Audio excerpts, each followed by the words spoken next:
Good afternoon, everyone. I am Adam Pennell, Director of Social Care at the Institute of Health and Social Care Management, and this is our second workshop on recruitment in as many months. Last month we did one on overseas recruitment, and this one is a very, very sought-after workshop in Lancashire around job advert writing and how to really stand out from the crowd. So I'm joined today by Matthew Errington, who's going to run this session. Matthew is a locality manager for the Care Quality Commission in the Lancashire remit. Matthew, would you like to do a quick introduction, and I will hand over to you as well. Yeah, thanks, Adam. I'm going to start sharing my screen, but as I do so, I'll just do a bit of a brief introduction. Matt Errington, I'm a locality manager at Skills for Care, so I cover the Cumbria, Lancashire, Blackburn and Blackpool areas. The reason that I'm running the session today, I used to own a social care recruitment agency many years ago, and I have a national role within Skills for Care around recruitment and retention. I've also got a secondment with ADAS in the East Midlands, which is particularly around creating capacity in the home care market. So I do a lot of work around the recruitment and retention agenda. A lot of this is going to be talking about prior experience and training that I went through when I did an award-winning graduate recruitment program, and that's sort of the pathway into my work in a recruitment agency. So that's my role. I think it would be good if people could maybe introduce themselves in the chat, what their role is, what kind of company they're from. What I'm going to go through today is a very brief introductory session. There's going to be a few polls to start with, then we're going to look at some top tips in but this is the summary of what we're going to cover. So common mistakes or things to avoid with written adverts on online job boards. Very light touch around search optimization or ad visibility when it comes to online job boards. So I'm not going to cover that in any great depth because search engine optimization is a specialist role in its own right. We're just going to cover briefly how you would make your ad appear more visible when it comes to the likes of Indeed, Read, and other online job boards. We're going to look at some top tips for advert writing. We're going to look at how you tailor adverts to meet the motivations of certain demographics. And that's the point where we will have a activity as part of that, where you'll go into breakout rooms and you'll be asked to look at content that would appeal to a specific set of motivations, particularly for each demographic. And then I'm going to briefly talk about how you track the performance or effectiveness of different adverts. And what I'm going to share with you today is how to create a suite of 4 or 5 different adverts that target different motivations that make them more emotive in content. So Adam, if you could launch the first poll, please. So according to research, in adult social care, what percentage of top performing staff came from internet job boards as a recruitment source? Do you think it's 11% of top performers come through Indeed, Read and the likes, 38% or 62%? If you could launch the poll and vote now, I'll give you 10 or 15 seconds to post your vote.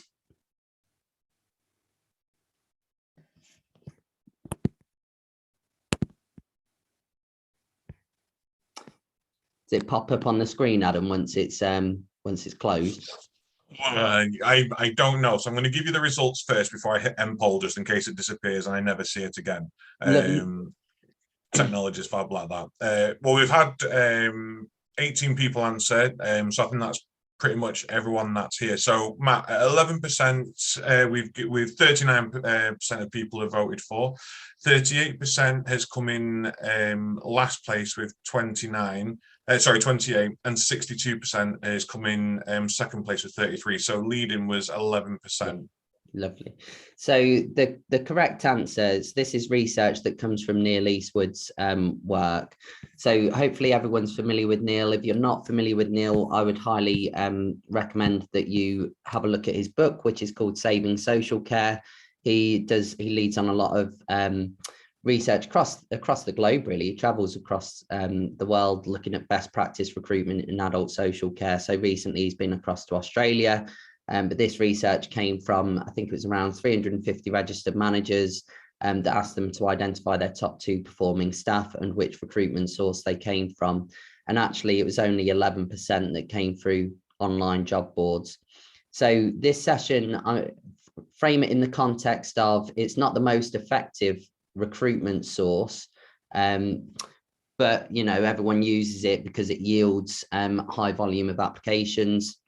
But we're going to look at how you can make it more effective and trying to alleviate some of the dropouts that you get through this recruitment source. Frame the session in that context. Adam, if you could launch the second poll, please. So when a job seeker is applying for adverts through Indeed, how many applications do you think that they apply for in one go? Do you think they apply for between 1 and 4 jobs, 5 to 7 jobs, or 8 to 11 jobs? If you could post your answers now. Give you 10 seconds or so to complete that one.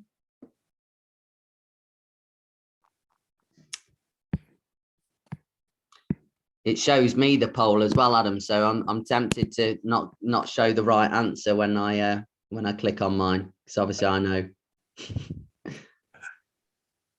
Right, what are the results saying? I think it does pop up when you press end poll. Is it up now for you? Yeah, lovely. So 50% of people thought it was 8 to 11, 33% thought 5 to 7 jobs, and 17% of people thought it was 1 to 4.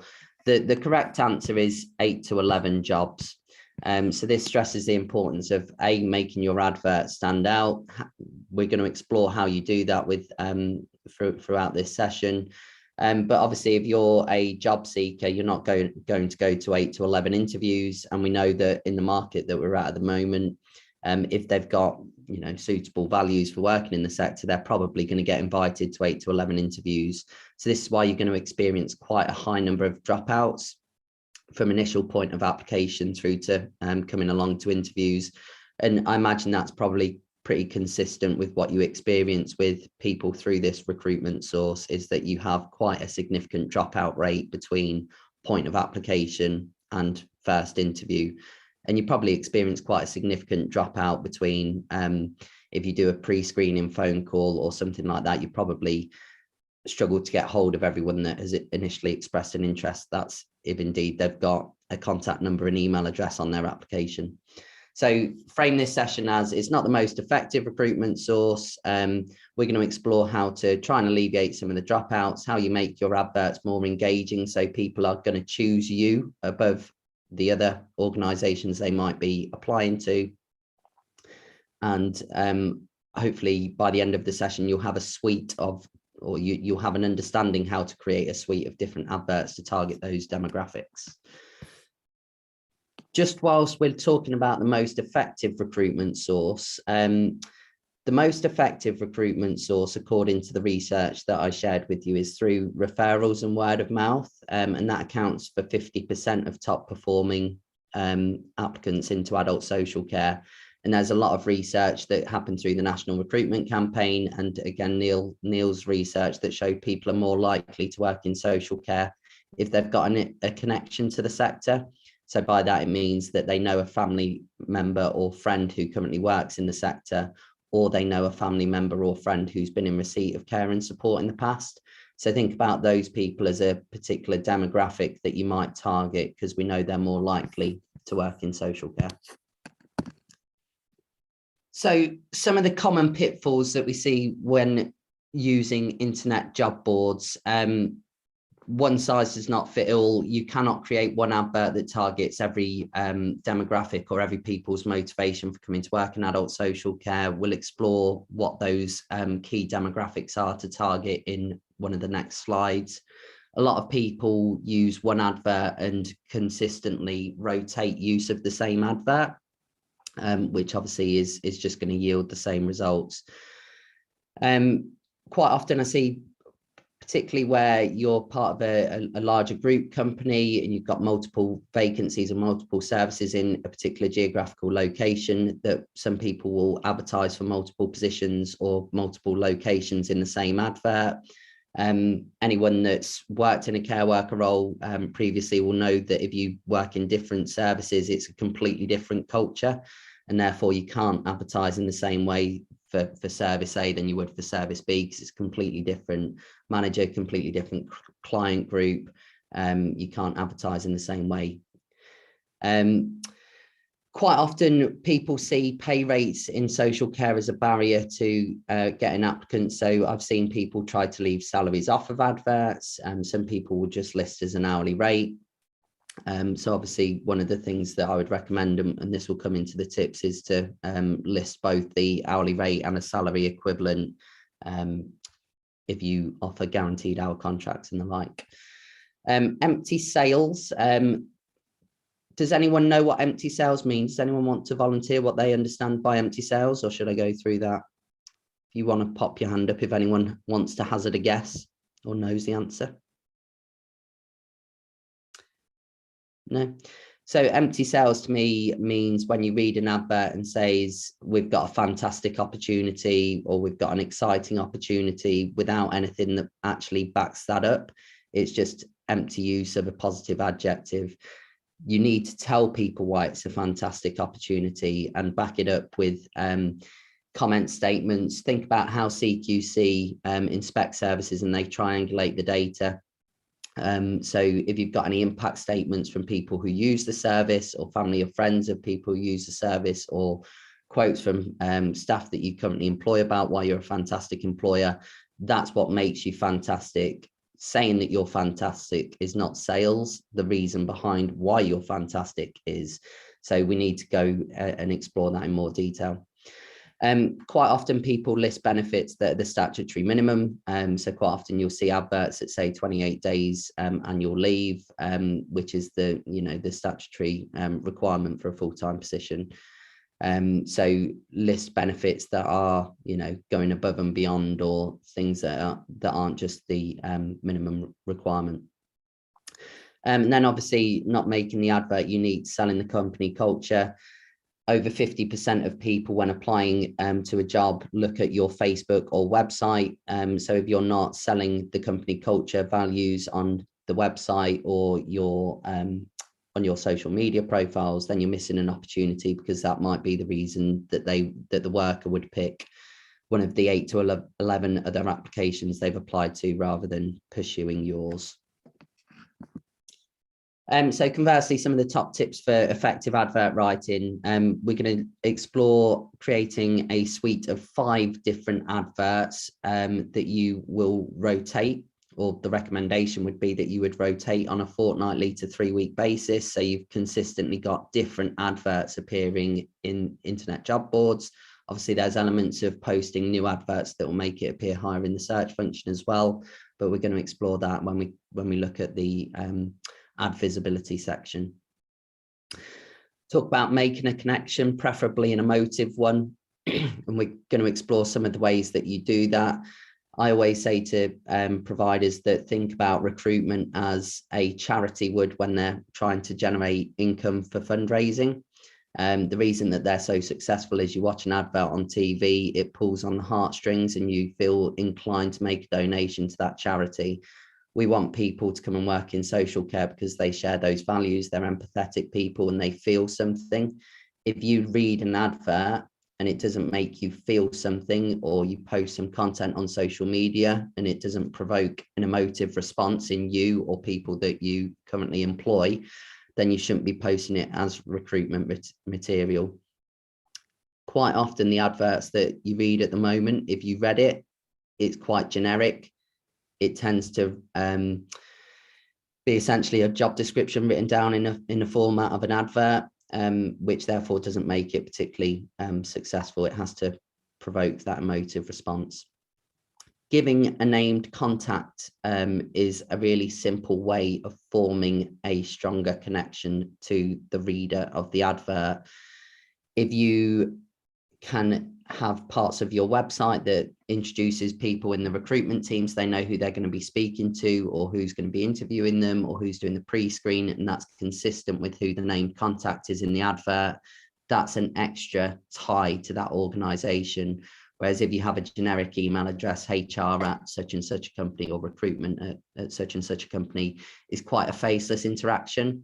So when it comes to people withdrawing through the process, it makes it easier for them to withdraw from that organization.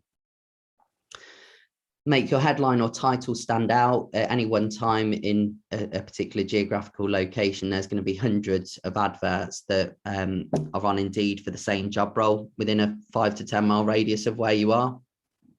One of the searches that I did fairly recently was for a care worker in Blackpool. It returned just over 150 different responses within a 10 mile radius. There's only 100 organisations in the Blackpool area. So, you know, there's multiple adverts across companies or perhaps ones that are slightly out of area. But most titles follow the same format. Care worker in certain location for X business. Quite a bit of the research that I've done recently for my East Midlands IHSCM shows that people don't necessarily understand the service types that we might advertise as. So if you're a domiciliary care agency, people don't generally understand what domiciliary care means. Home care is a better reflection on what the role is. So you got to think about how you might appeal to people that haven't got that current experience. Sell the company early on in the advert. We're going to look a little bit later at what a job seeker sees in the first 4 lines of an advert, which is what they see when they search on Indeed. So you have to sell the opportunity in the first 4 lines really to warrant them clicking into your advert. Otherwise, it's just basing it on look or pay rate. Vary the size of adverts. So some people will prefer a longer written detailed description. Some people might prefer something smaller and then use it as an opportunity to signpost their website or social media where they will have more engaging content. That is what a written advert should be for me. It's an opportunity to signpost to more engaging content and show people why you're a great organisation to work for. And that goes back to what I said earlier about 50% of people going to look at your website or social media. You're missing a trick if you're not investing in engaging content on those platforms. We talked about the pay rates. Make sure that you have an hourly rate and the salary equivalent if you do offer guaranteed hour contracts and a salary equivalent. Talk about what different contract types you might offer. You might offer 0-hour contracts, part-time, full-time. You might do weekends only, evenings only. Vary up. The broader that you can offer in terms of contract hours, different types of employment, the better. And you can mention that in the advert as well. Ad visibility, we're going to come back to in a next section, because we're going to talk a little bit about search engine optimization. And finally, what the call to action is and what the next steps would be, particularly when you're using an Indeed where it's easy to just click and apply to multiple positions. You might want to explore asking for a phone call or an email or a written statement about how they meet your values as an alternative to sending CV.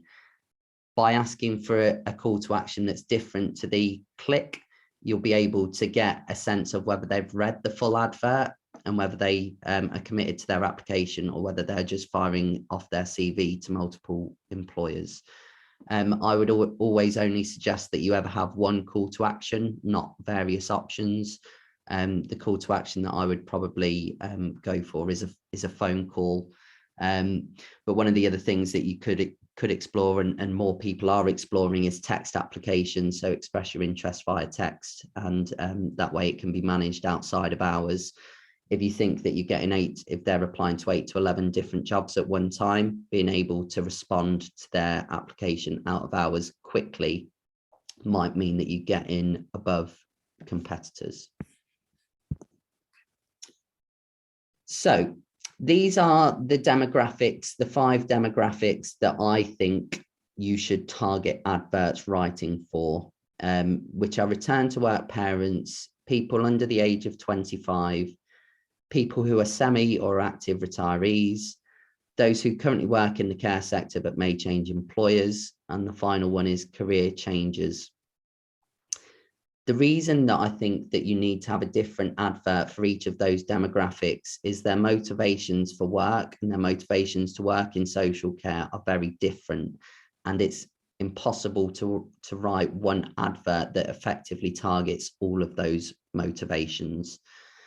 So as an example, under 25s, their motivations when they're thinking about work may be, and this is stereotypical, you know, it's not necessarily the case for all people under the age of 25, but generally they would be interested in full-time hours, guaranteed hour contracts. They are more interested in career progression, investment in training and development.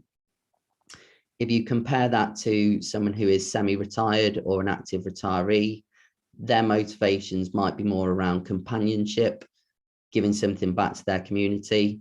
They might be interested more so in flexibility, 0-hour contracts, part-time hours. They might be interested more so in particular times of year, short-term employment. You cannot have one advert that targets both of those motivations. So what I'm going to ask you to do is to go into breakout rooms. We're going to have 4 different breakout rooms. One is going to be focusing on return to work parents. One is going to be focusing on under 25s or people embarking on their career.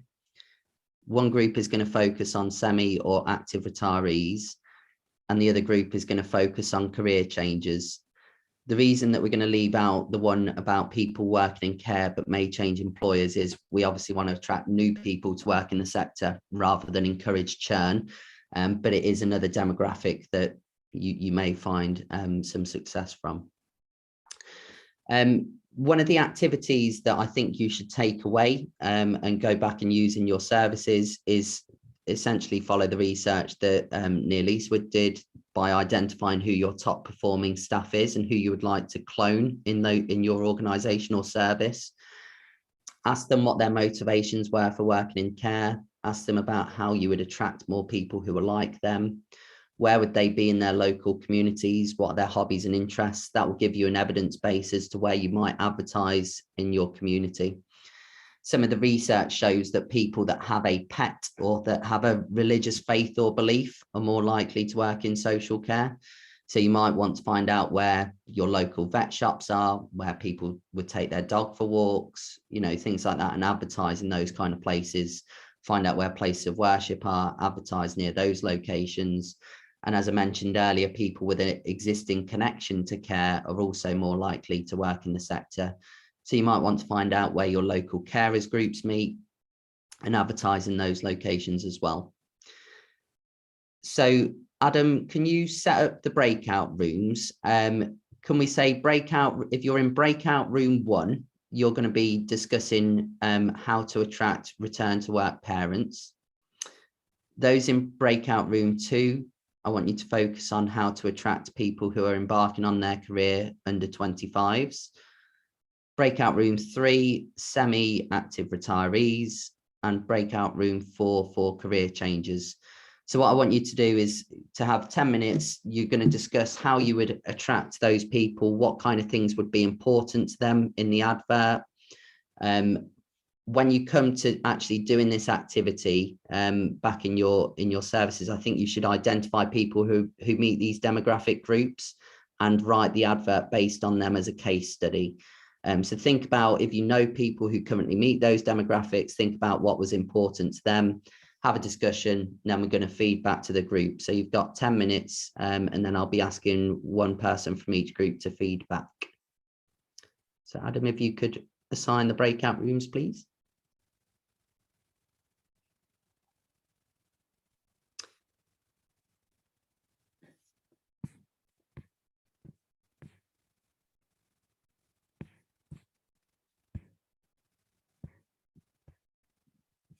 If anyone gets stuck in the breakout rooms, then I think there's a way that you can pop your hand up and one of us will come in.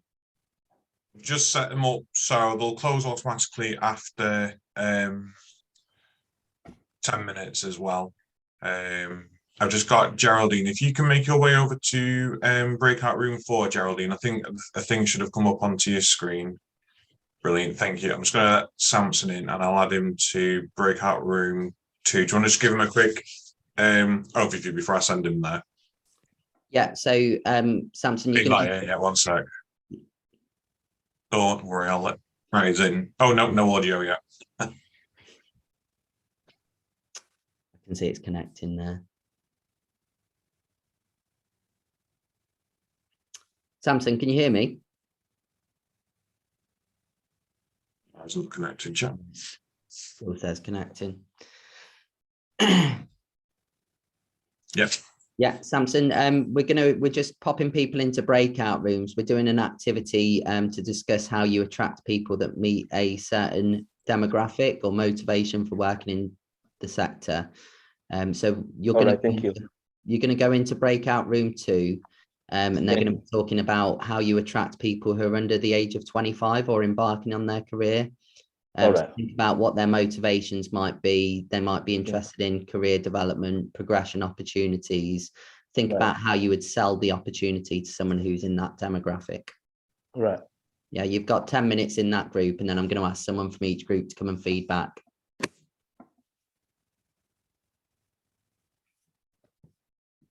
Thanks, Adam. I think it's going really well.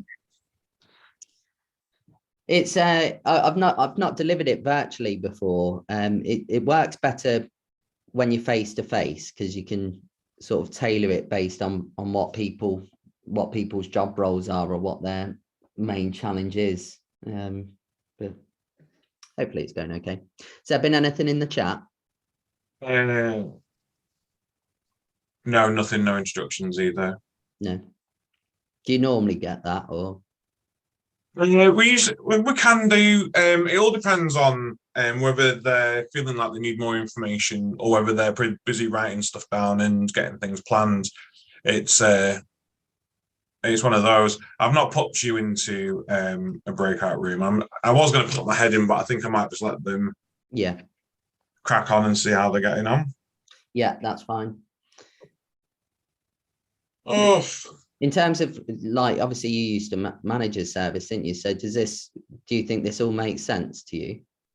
I think it all makes sense. I think, I mean, there's so many things that people need to take into consideration now being a manager, isn't it? I mean, unless you're part of a large organization that has a division or resources within your organization to do this for you, it's a lot to learn as a manager.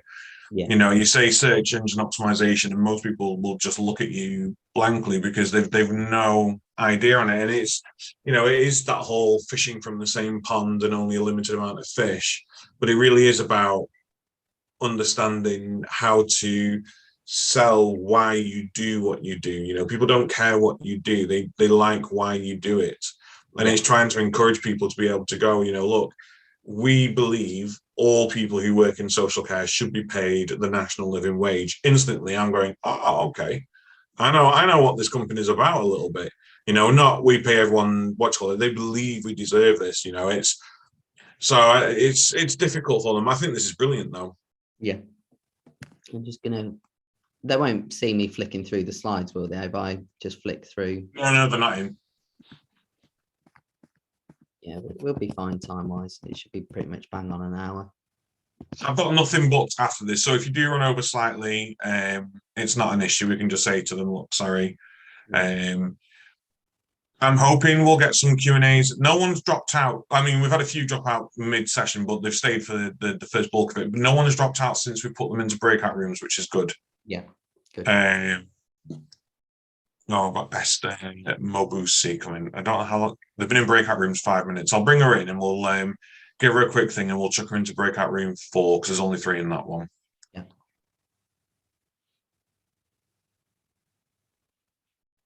And no audio yet.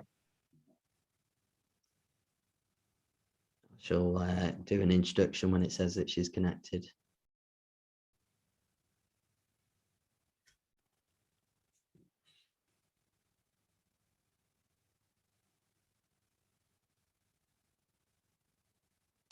It says it. Oh, hi Esther. We're just in breakout rooms. We're just doing an activity. We're asking people to talk about how you would sell working in adult social care to different demographics. So we're going to put you into a breakout room, which is talking about how to attract people who are changing their career. So they might have left hospitality to come and work in social care, or engineering to come and work in social care, and what might be important to those people. So you've got about 5 minutes left when you go into that breakout room. And there's a few people that have already been in there for about 5 minutes, but we'll be asking people to feedback at the end of that about how you would attract those that demographic.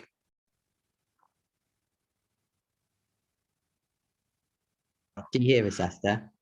I'm not entirely sure her mic's working, so I'm just going to assign a breakout room for her and see if she can go over and that might fix a mic for her. If not, we'll just have to see. Yeah. Oh, yep, she went. Yeah. Believe it or not, this is my first time doing breakout rooms and everything. I think I so far so good. Yeah, I've never set up my own Zoom meeting. Really? I always use Teams. Yeah, I've never used Zoom,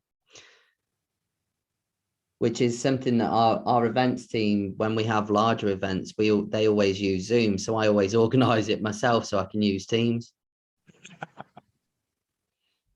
I do quite like Zoom. I like the polls. I just can't get on with Teams. I just get so confused on it. But I like the poll function on Zoom and all that sort of stuff, which, you know, works quite well. So when they come back in, I'll give them sort of a minute to feedback what they discussed in each of their groups, and then I'll there is an example advert that I've done for a made up company, which you can share with them as well afterwards, so they've got a bit of a template or recommendation of something to follow. Perfect. Well, I'm looking forward to Christmas. Are you? You're not? I am. I'm looking Oh, I am. Yeah, well, I am. We are in the middle of this house move, which is now being pushed back to January, which has just annoyed me. So I'm feeling very claustrophobic in my house at the moment. There's just boxes everywhere, flat pack furniture. I've managed to get one Christmas tree up, but I usually have 3. So I'm a little disheartened on that. But no, I am. I'm really looking forward to it. And I've taken, because I just feel like we've done loads this year and I've had a lot of stress and obviously 2 bereavements. I'm off from the 23rd to the 3rd. So I'm going to take a nice little break. Yeah. This is I have a Christmas tree on my desk as well. That's about as festive as my office has got so far. Do you work from home? Yeah, we have a home-based contract, and then we just travel as needed. But there's obviously only one of us per area, so there's no one really that's local. We don't have a Christmas party or anything like that. We have a Christmas team meeting. Well, we have a team meeting every month, and tomorrow, instead of having lunch at the venue, we're going out for a Christmas lunch, and that's it. But we have to pay for it ourselves, so it's not really much of a Christmas party. Right, there's 30 seconds left, so they should be coming in shortly. Yeah. Do you know who's in each breakout? So if there's no volunteers, can you pick on someone to feedback? Yeah. Hopefully they'll have got a volunteer for each one. Let me just print screen it in case. Like I say, I never know what's going to stay and what's not. Yeah. I mean, hopefully we'll get a volunteer, but you never know. I'm sure we will.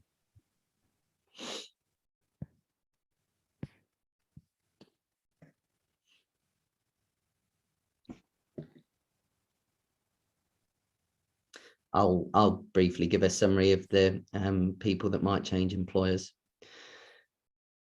Right, so everyone should be coming back from their breakout rooms now. I'm going to give every group a minute or two to just feedback what they discussed in their breakout rooms. So I'm going to start with breakout room 4. We'll go. Just 1 second. They're all still in their breakout rooms at the second. How about, I can see a few people have come back. 20 seconds and they'll all be booted out. Anyway. I feel like I need a breakout room function for my house when I have like Christmas parties and stuff like that. You know, when people overstay the welcome, you can just go, look, automatically in 20 seconds, everyone's just going to have to come back no matter what. Anyway, you're just going to have to go. My Hoover's coming out. You should have everyone in 3, 2, and 1. Everyone's back. Lovely. Right, so everyone should be back now from their breakout rooms. I'm going to ask you all to feedback what the discussions were in your breakout room. So if you could share with the group how you would sell the opportunity to people in the demographic that you discussed. We're going to go back to front, so I'm going to ask breakout room 4 to go first. So can I have a volunteer from breakout room 4 who were talking about how to attract people changing their careers and what you discussed? Yeah, sure. Thank you, Matthew. So some of the points that we came up with were the use of impact statements, and perhaps sort of looking at how someone started in a sort of a junior role, perhaps, and now in a more senior position. And if you're looking for more fulfilling sort of job satisfaction from a caring, sort of compassionate traits, it's also a sector that could fulfill that.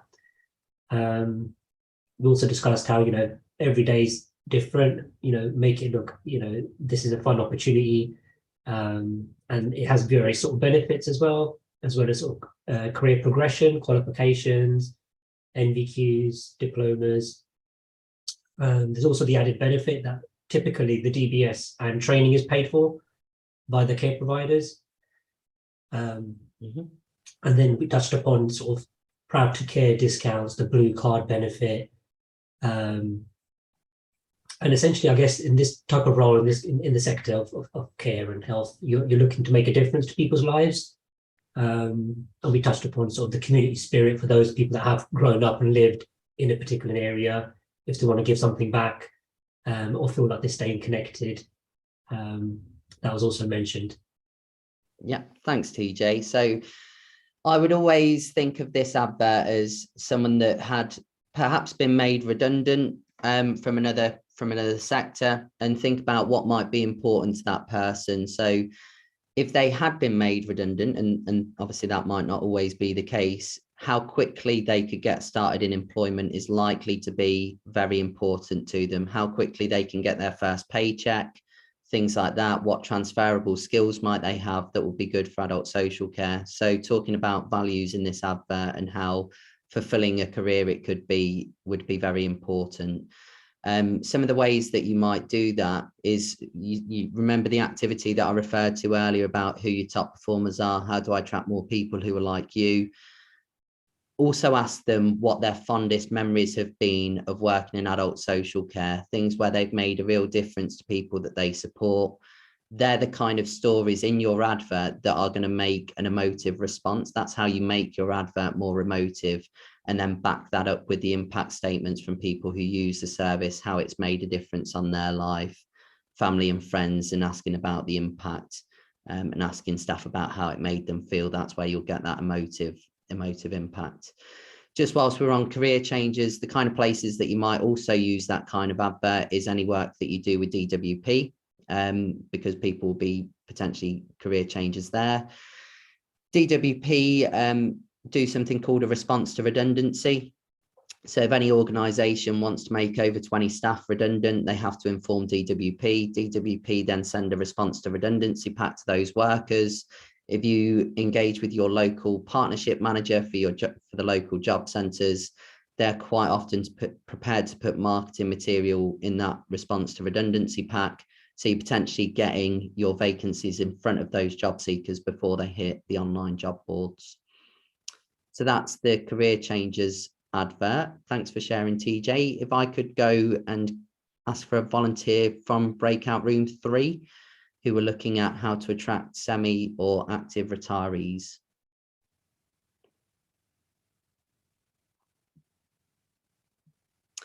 And some forewarning, if there isn't a volunteer, then Adam knows who is in the breakout rooms and we will pick on someone to feedback. Okay, I'll go. Thank you. So we just spoke about 0-hour contracts, and what you said, flexibility, part-time hours.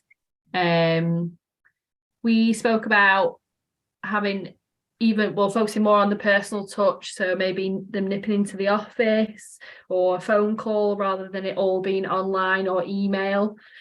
I think sometimes ads can seem, well, for example, we've had an ad, our ad at the minute says about are the people we support having really active lives and it being really fun and blah, blah, blah, blah. And sometimes that might not necessarily be attractive to someone who's more senior.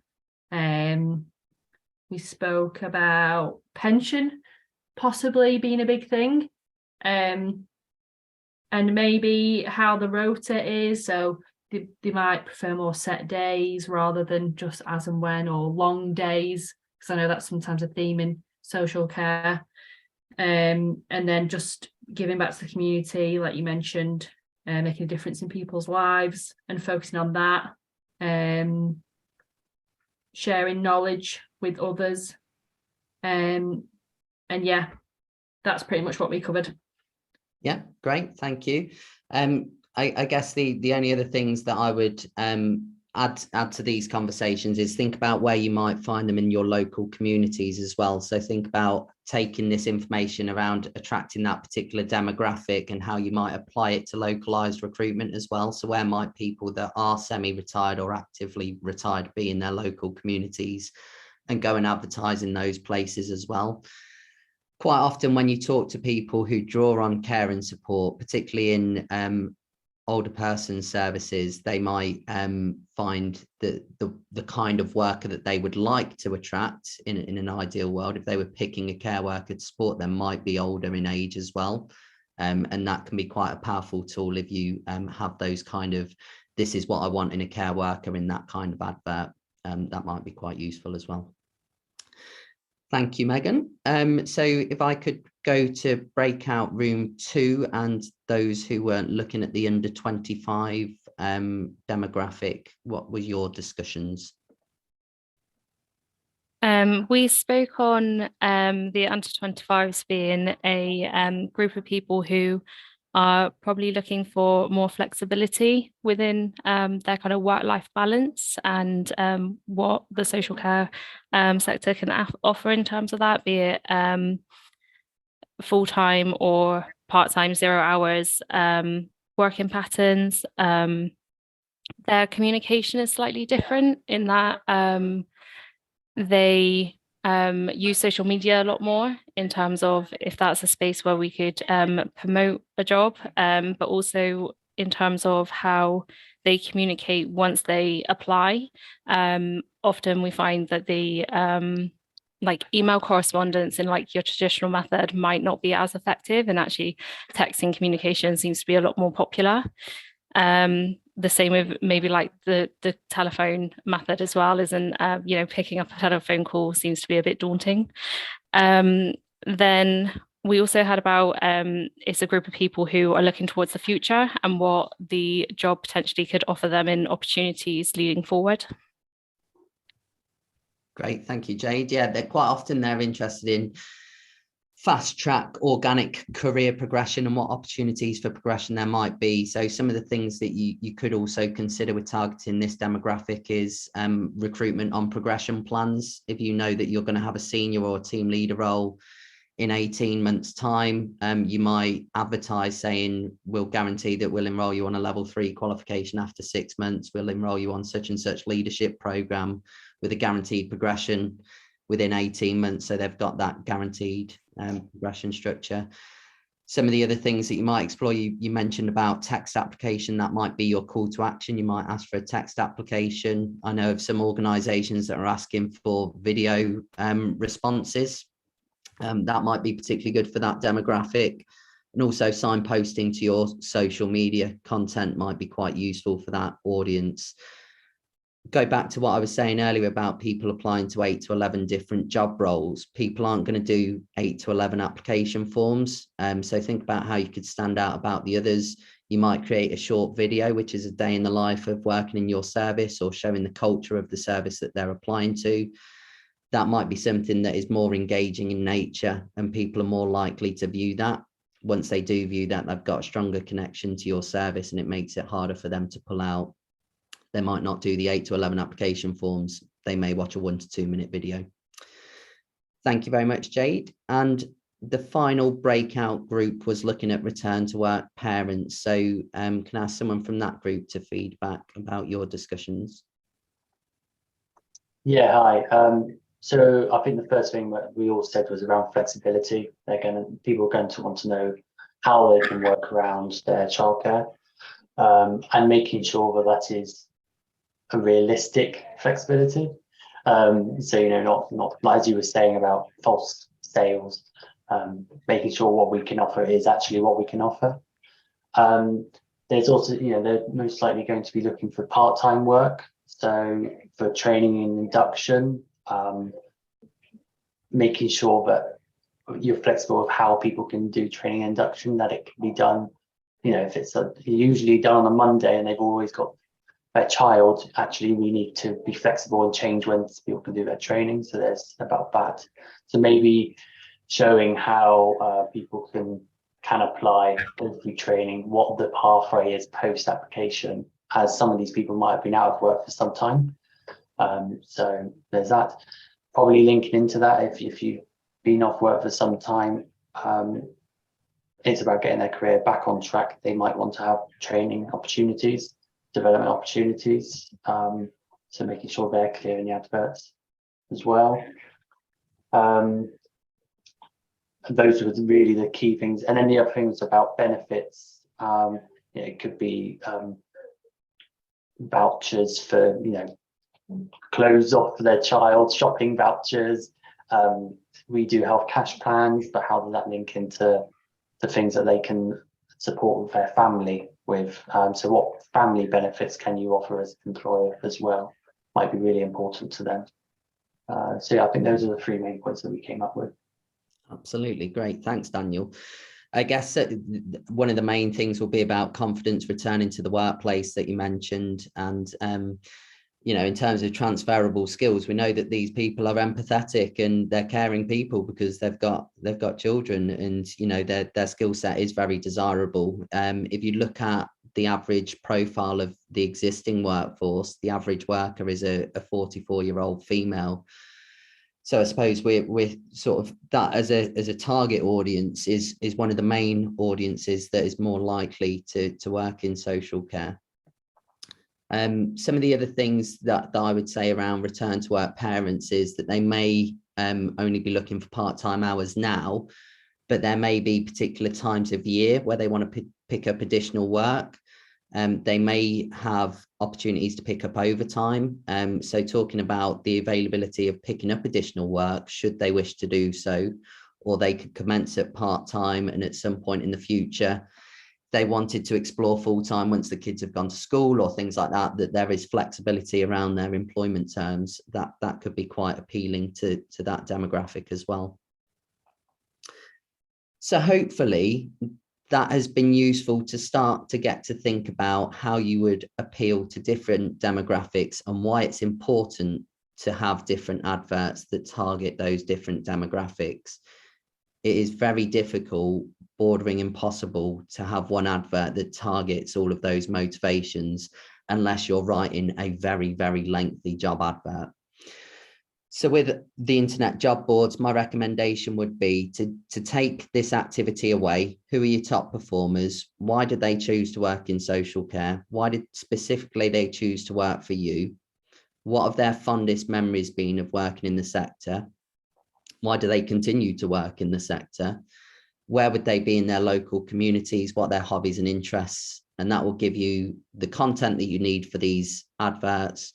And it will also give you an evidence base around where you should advertise in your local communities to attract more people who are like them. I would suggest that you write these adverts based on them as a case study. So Matt chose to work in social care because of X. This is his background. This is what he gets from it. This is some of the things that he said is his fondest memories about the biggest impact that he's made. And write it as a case study. It will make your workers feel good because you're using them as an example of who you'd like to have more people work for you. And also it creates that connection because you're using named people in the adverts. The reader feels like they've got a stronger connection to your organization. After the session, all these slides will be shared. We'll also be sharing a tracking spreadsheet around how you can track the effectiveness of different recruitment sources, and particularly these different suites of adverts.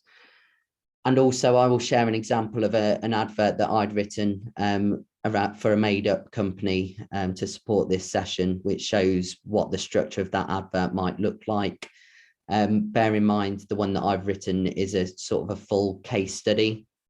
It's perhaps too long to use on Indeed, but you would perhaps cut down to the key points from it, use that on Indeed, but use the full case study maybe on your advert and signpost to it from what you use on Indeed.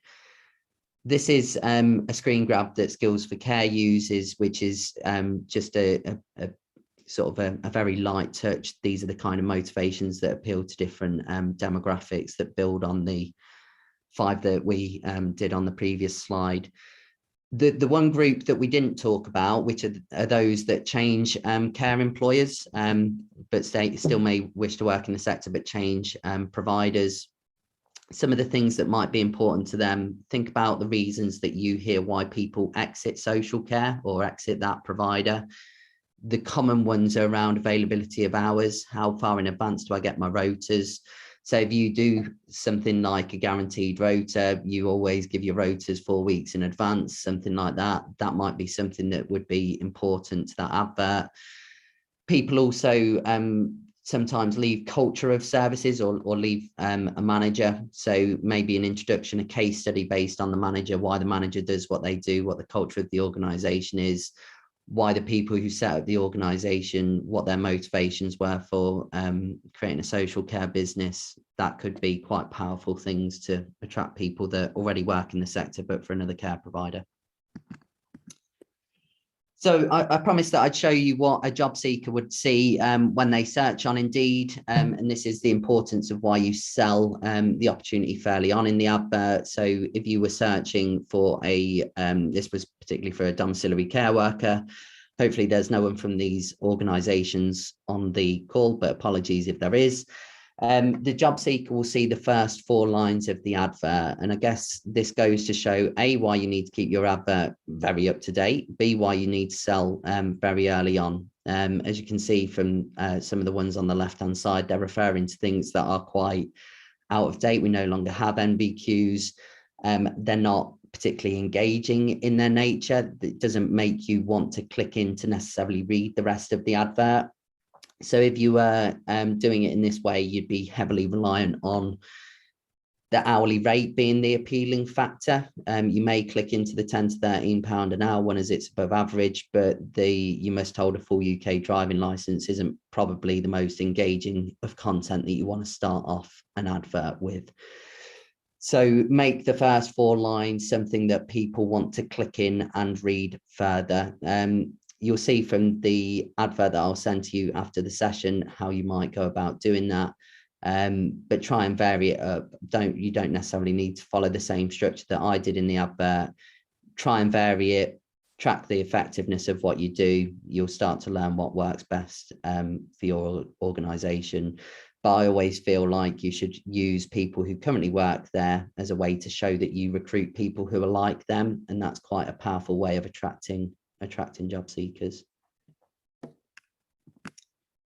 So light touch on ad visibility. If anyone isn't familiar with what this is, it's essentially search engine optimization. It's about how you make your advert appear more visible on the internet and on online job boards. There is a free resource that you can use called Google Keyword Planner.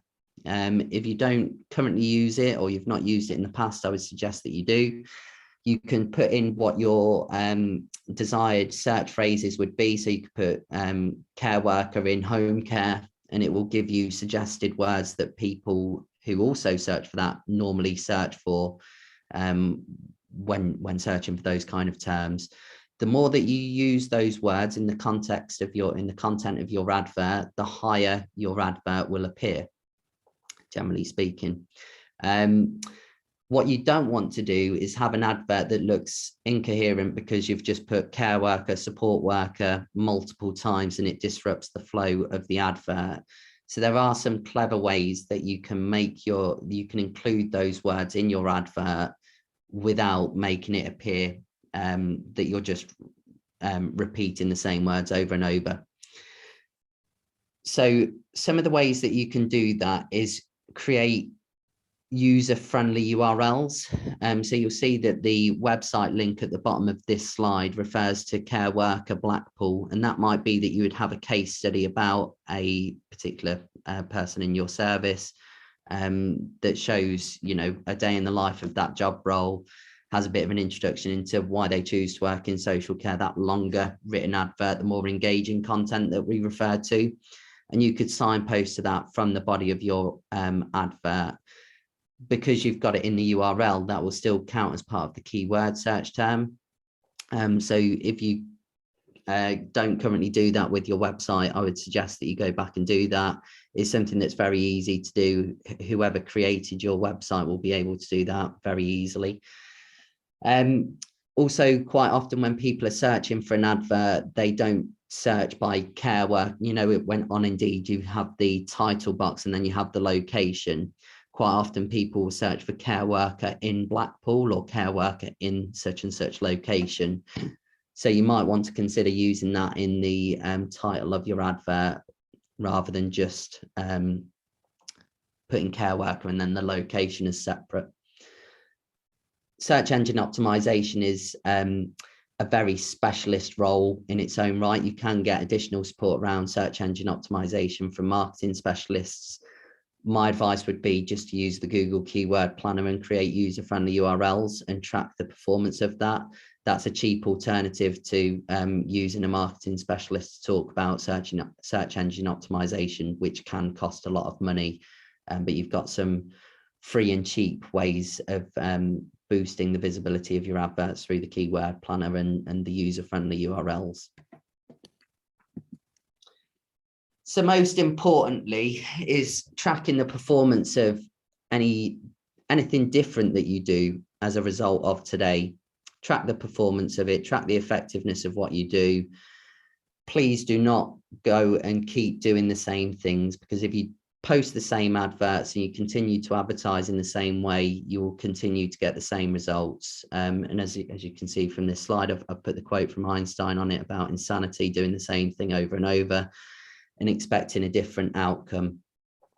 So one of the things that I'm going to share with you is a tracking spreadsheet. I thought I had a screenshot of it in the slides, but I don't. It's an Excel spreadsheet. It's got formulas built in with all the different recruitment methodologies that I would suggest using. So it's got social media, different social media platforms, online job boards, referrals, things that you do in community engagement in terms of leaflets, post drops, anything like that, geofencing. You could add any other recruitment methodologies that you're using. You could add it onto that spreadsheet. What it will look at is the initial application that you got, the conversion rate to attending interview, the conversion rate to starting day one, and the conversion rate to them staying 6 months in post. It will look at the performance of different interviewers, so you can list who your interviewers are and track the retention rates based on who conducted the interviews. And if you wish to do so, you can put in how much you spent on that recruitment source as well. And from that, you'll be able to work out what your cost per hire is using different recruitment sources. So that will give you an evidence base around where you should invest more money when you're doing recruitment. We talked about the most successful recruitment source being referral schemes. Quite often the payment for that is somewhere between £200 and £250 per successful care worker referral. If your cost per hire is coming in at higher than that using other recruitment methodologies, then why not boost the referral payment? But using this tracking spreadsheet will give you the evidence base to take to directors or whoever's the budget holder to influence your recruitment strategy and where you choose to spend your money. So the key things to take away from the session: make your advert unique, try and make a connection with the job seeker, try and make it as emotive as possible, make the advert engaging by using staff that you currently employ who meet those demographics as case studies, Give a realistic job preview to the job seeker. You can do that by linking off to video about a day in the life of a different care role in each service. What you don't want to see is just a job description written down in an advert. It doesn't need to be in the advert. You can signpost that on your website. The advert is really engaging content, and you can signpost off to other places from it. If your advert isn't working, change it. If the structure of the adverts that you do as a result of today, if they don't work, change them again, continue changing them until you find something that does work. Using that tracking spreadsheet, you'll have an evidence base around what is working. If you would like to share with me any adverts that you write as a result of today and you want me to comment on them, say, is this likely to work? Is there any way that I can improve that? Feel free to contact me and I'll have a look through them. And one of the other recommendations is use the adult social care workforce data set, which is the data set that Skills for Care collects. That will help you to understand the demographics of staff that you currently employ, and you'd be able to work out from that sort of the profile of your existing workforce in comparison to those 5 demographics that I referred to earlier. So that's, in a nutshell, the effective advert session. It's only an hour, so it's a very introductory session. If anyone has any questions or feedback, then that would be much appreciated. And thanks for coming. I'll pass back to you, Adam.